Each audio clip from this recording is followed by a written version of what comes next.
అడిగేస్తే బురదే. ఎక్కడిది? మల్కయ్యల. మ్యాన్హోల్లో పొంగి మురుగు పారి.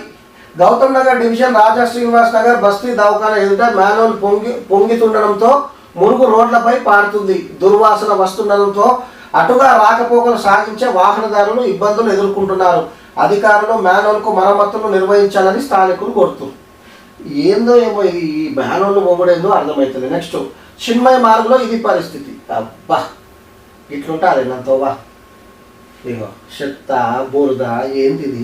ఆ ఇంట్లోకి వచ్చినోడు బయటకి ఎట్లా వస్తాడు, లోపలికి ఎట్లా పోతాడు, అలా బండ్లు ఎక్కడ పెట్టుకుంటారు, ఏంది కథ ఇది? ఎక్కడిది? గౌతమ్ నగర్. వర్షం వచ్చిందంటే చాలు గౌతమ్ నగర్ డివిజన్ పరిధిలోని జ్యోతి నగర్, హనుమాన్పేట్ ఎక్స్టెన్షన్, రాజా శ్రీనివాస్ నగర్, రాజానగర్, వెంకటాద్రి నగర్ తదితర కాలనీల వాసుల్లో దడ మొదలవుతుంది. ఏ కొద్దిపాటి వర్షం కురిసినా మురికి కాలువలు పొంగి వరద నీరు అంతర్గత మార్గాలపై చేరడంతో పాటు రోడ్లన్నీ బురదమయం అవుతున్నాయి. ఇటీవల కురిసిన వర్షానికి జ్యోతి నగర్ నాలా పొడవునా ఎగువ ప్రాంతాల నుంచి వస్తున్న వరదతో పాటు ప్లాస్టిక్ వ్యర్థాలు పేరుకపోయాయి. చిన్మయ మార్గ్, వెంకటాద్రి నగర్ మొత్తం బురదమయమయ్యింది.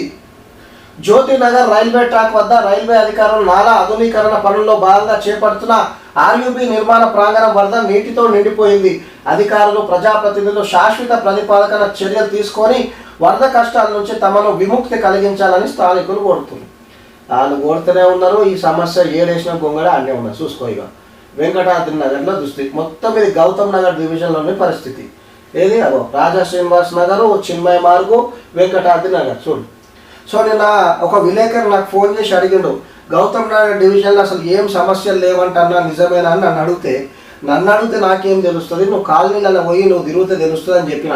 నేను చూడుగా నన్ను ఎవరైతే విలేకరు అడిగిండో, సో చూడు నాయన, నేను చూడు గౌతమ్ నగర్ డివిజన్లో సమస్యలు కావాలన్నావు కదా, ఇవి సమస్యలు లేని ఏ డివిజన్ ఉంటుంది, ఏ నియోజకవర్గం ఉంటుంది? సమస్యలు దండిగా ఉన్నాయి. ఎందుకు లేవు సమస్యలు?